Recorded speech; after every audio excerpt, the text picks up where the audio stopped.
pagi anak-anak ibu yang berada di rumah. Salam sejahtera buat kita semua. Pada pertemuan sebelumnya, kita sudah membahas tentang tata nama Yupak Alkana. Nah, sekarang kita mau lanjutkan tentang isomer alkana. Isomer berasal dari kata iso dan meros. Iso artinya sama, meros artinya rangka atau struktur.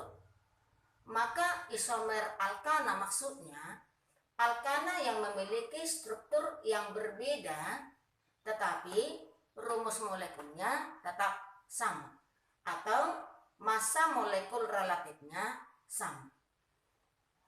Alkana pertama, kedua, dan ketiga tidak memiliki isomer. Jadi alkana yang memiliki isomer adalah mulai alkana keempat, yaitu C4H10. Cara menuliskan isomer alkana adalah selalu dimulai dari alkana yang lurus. Di sini C4H10, tentu yang pertama adalah kita gambarkan normal butana, yaitu seperti biasa kemarin pada tata nama Yupak alkana CH3, CH2, CH2, CH2, CH3. Di mana di sini atom C primer hanya 2, atom sekunder 2. Sehingga ini namanya normal butana. Untuk menuliskan isomer butana berikutnya, kita kurangi satu dari butana tadi atom C itu untuk cabang. Kemudian induknya atau rantai terpanjangnya tinggal 3. Cabang tadi kita tempatkan di nomor 2, nomor paling kecil. Sehingga namanya adalah 2-metil propana. Jadi alkana keempat ini C4H10 ada 2. Satu normal butana, 2-metil propana. Di mana rumus molekul yang 2 ini sama-sama C4H10. Atau massa molekul relatifnya 58. Demikian seterusnya, semakin besar daratan alkana atau semakin besar jumlah atom C, maka akan semakin banyak jumlah isomernya. Artinya, semakin banyak kemungkinan untuk menggambarkan strukturnya yang selalu dimulai dari normal. Kita lihat contoh ini, C5H12 pentana.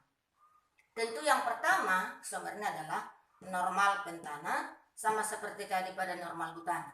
CH3, CH2, CH2, CH2, CH3, normal pentana. Berikutnya, yang kedua adalah kita kurangi satu dari pentana ini sehingga induknya tinggal 4 butana. Kita tempatkan 1C yang tadi di nomor 2 sehingga namanya adalah 2-metil butana. Kalau kita geser CH3 ini ke kanan lagi, namanya tetap 2-metil propana karena penomoran bukan lagi dari kiri, tetapi sudah dari kanan. Ingat tata nama Yupak alkana bercabang. Demikian berikutnya, nomor 3, kita kurangi dari butana tadi 1 cabang menjadi 2 cabang, 3 induk. Tuliskan 1, 2, 3. Tempatkan cabang yang 2 itu di nomor 2 dan nomor 2. Sehingga namanya adalah 2,2-dimetil propana. Sehingga isomer dari pentana C5H12 ada 3. Sementara tadi isomer dari C4H10 hanya 2. Jadi semakin besar jumlah atom C, semakin panjang daratan alkana, semakin banyak isomernya. Demikian berikutnya C6H14. C6 ini salah tulis anak. C6H14 ada 5. Yang pertama normal heksana tentunya sama seperti tadi pada normal butana dan normal pentana. CH3, CH2, CH2, CH2, CH2, CH3. Normal heksana. Kemudian kurangi 1 dari heksana sehingga tinggal induknya menjadi 5. Pentana. Tempatkan CH3 di nomor 2. Namanya adalah 2 metil pentana. Kemudian yang ketiga, kita geser lagi metil itu ke nomor 3. Kenapa bisa kita geser? Tata nama alkana, yupa, bercabang. 1, 2, 3, 1, 2, 3, ekivalen. Sehingga mungkin 3 metil pentana. Itu untuk pentana. Kemudian kita kurangi 1 lagi dari pentana ini, tinggal induknya 4. Sehingga cabangnya jadi 2. Tempatkan yang cabang yang 2 itu di nomor paling kecil, nomor 2 dan nomor 2. Sehingga namanya 2,2-dimetil butana. Seterusnya untuk nomor 5, geser yang metil di nomor 2 itu 1 ke nomor 3. Jadi metil itu menjadi di nomor 2 dan nomor 3, atau dari kanan pun nomor 2 dan nomor 3. Sehingga namanya adalah 2,3-dimetil butana. Jadi isomer dari heksana atau C6H14 ada 5. Jelas tadi dari butana ada 2, dari pentana ada 3, dari heksana ada 5. Semakin besar jumlah atom karbon yang dimiliki alkana, semakin besar jumlah isomer. Dengan catatan setiap alkana hanya 1 saja yang lurus. Nah, demikian menuliskan isomer alkana. Nanti kamu coba isomer dari heptana dan oktana sebanyak mungkin. Sekarang kita lanjutkan ke sifat alkana. Sifat alkana ada 2. 1, sifat fisika. Yang kedua, sifat kimia atau reaksi-reaksi. Yang pertama tentang sifat fisik alkana, yaitu ada 3. 1, tentang wujud, titik didih, dan kelarutan dalam pelarut polar atau air. Yang pertama, tentang wujud. Alkana pertama sampai alkana keempat ini umumnya dijumpai dalam bentuk gas. Contoh gas LPG, LNG.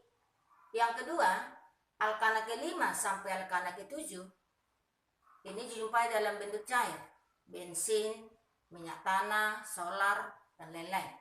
Sedangkan mulai dari alkana ke-18 sampai seterusnya ini dalam bentuk padat, lilin. Yang kedua, mengenai titik didih. Semakin besar alkana, semakin banyak jumlah atom C yang dimiliki alkana, maka titik didihnya lebih besar daripada alkana yang lebih rendah, atau dengan jumlah atom C yang dimiliki lebih rendah daripada yang lebih banyak. Contoh, pentana titik didihnya lebih besar daripada butana. Dengan catatan yang normal lebih tinggi titik didihnya daripada yang bercabang. Contoh, normal butana lebih besar titik didihnya daripada isomernya, yaitu 2 metil propana. Normal pentana lebih tinggi titik didihnya daripada 2 metil butana, dan lain sebagainya. Sekarang yang ketiga, kelarutan dalam air atau pelarut polar. Semua alkana tidak larut dalam air, karena alkana adalah non-polar, sedangkan air adalah polar. Itu sifat fisik yang 3 itu. Yang kedua, sifat kimia. Tentu di sifat kimia ini yang mau kita lihat adalah reaksi kimia pada alkana. Yang pertama tentunya reaksi pembakaran atau oksidasi. Ini sudah biasa kita bahas di kelas 10. Reaksi pembakaran. Setiap hidrokarbon dibakar sempurna akan menghasilkan karbon dioksida dan uap air. Contoh, metana dibakar dengan oksigen, dihasilkan karbon dioksida dan uap air.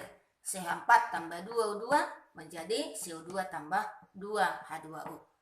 Setiap hidrokarbon atau alkana dibakar sempurna, dihasilkan hanya CO2 dan H2O. Yang kedua, substitusi. Substitusi merupakan sifat khusus alkana yang tidak dimiliki oleh hidrokarbon yang lain, tidak dimiliki oleh alkena dan alkuna. Substitusi maksudnya adalah ini penggantian atom H pada alkana dengan umumnya dengan halogen. Maka sering dikatakan substitusi itu reaksi halogenasi. Silakan kamu ingat kembali di kelas 10 apa itu halogen, golongan 7A. FCl-BrI. Di sini terutama Cl-BrI. Nah, halogenasi terhadap alkana menghasilkan alkil dengan sisa halogennya, asam halida. Contoh, ini C3H8 propana disubstitusi oleh klorin menghasilkan 2 kloropropana, di mana duanya itu kedudukan atom klorin. Propil klorida sebenarnya namanya umumnya, tapi dari strukturnya nanti kita lihat 2 kloropropana dan asam klorida, asam halida. Strukturnya seperti ini. Di sini cara penggantiannya. Atom H pada atom sekunder propana, ini pada CH2, ini aturan Markovnikov. Ini atom H pada CH2, atom C nomor 2 pada propana, diganti oleh klorin, 1 klorin, bertukar. Maka hidrogen ini masuk mengisi ke posisi klorin tadi. Jadilah seperti ini, CH3, CHCl, CH3 tambah HCl. Namanya adalah ini posisi klorin di nomor 2 kloropropana. Ini boleh kita tuliskan juga CH3, CH2, CH3 tambah Cl2 menjadi CH3, CHCl, CH3 tambah HCl. Yang berikutnya, yang terakhir, kegunaan alkana. Sebenarnya kegunaan alkana nanti lebih jelas kita bahas di minyak bumi. Tetapi karena ini sudah khusus, boleh kita bahas di sini. Secara umum, kegunaan alkana itu bahan bakar. Tadi sudah Ibu sebut di atas, ini bahan bakar. Mulai dari LNG, gas cair, sampai kepada aspal. Itu bahan bakar. Alat rumah tangga sampai industri. Itu untuk bahan bakar. Yang kedua, pelarut. Tadi alkana itu non polar. Jadi dia alkana itu khusus pelarut untuk yang non polar. Contoh, melarutkan kuteks. Kalau kalau kuteknya sudah keras atau tipeks, maka digunakanlah sesama yang non polar. Dalam hal ini adalah alkana. Yang ketiga, dalam industri tekstil, alkana digunakan sebagai bahan baku, terutama lilin dengan jumlah atom yang besar tadi, yang padat. Lilin digunakan sebagai salah satu untuk pembatik misalnya di industri tekstil pakaian, contoh. Yang keduanya dalam pengerasan jalan, ini aspal yang paling tinggi atom C, ini yang paling berat dari alkana. Pengerasan jalan ini sudah semua kita tahu bagaimana pekerja PU untuk melakukan pengerasan jalan dengan menggunakan aspal. Jadi kalau kita pijak aspal itu sungguh sangat panas. Ini telah mengenai sifat fisis alkana dan kegunaan alkana. Sekian dan terima kasih. Sampai jumpa minggu depan.